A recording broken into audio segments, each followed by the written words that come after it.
Hi everyone, welcome back to Lair Academy. It's Mickey again, and in this video we're going to be working on our directory structures. We want a way to save our images cleanly, and this means splitting up our thumbnails and images. I'm not super worried about reaching the maximum number of files within our directory, so I'm just going to keep this pretty simple.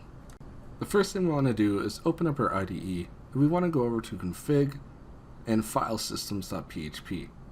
If we scroll down, you can see that we have some disks in here, and we have our local file system as well as our S3. Let's copy the public file system here, and let's duplicate it 2 times at the bottom.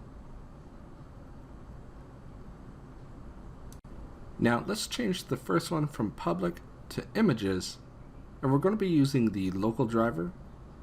That just means that we're going to store it within our folder structure here. And the path that we want to use, instead of app/public, we'll say app/public/images, and then we'll fix our URL. Our env, our app URL /storage, but it's actually going to be /storage/images.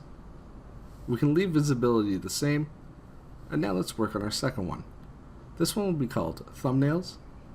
Again, the driver will leave us local, and the storage path, just like before, but we'll say /thumbnails.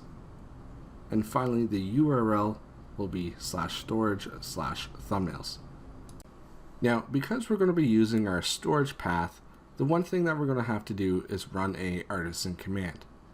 If we load up our terminal, and we type in php artisan storage link. Now, before we run this command, let me open up my public directory. You can see everything is pretty basic here. And if we bring our terminal back up and run this command, we should notice a new folder being created. Now this folder is a symbolic link, and all that means is anything within this folder is actually located in storage app public.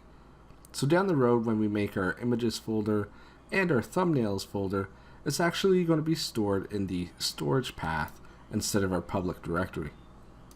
And yes, this still means that everyone can access everything in here, just that all of our files are actually going to go in our storage directory instead of directly into the public directory. And with that, that brings this video to an end. I'd like to thank you for watching, and I'll see you in the next one.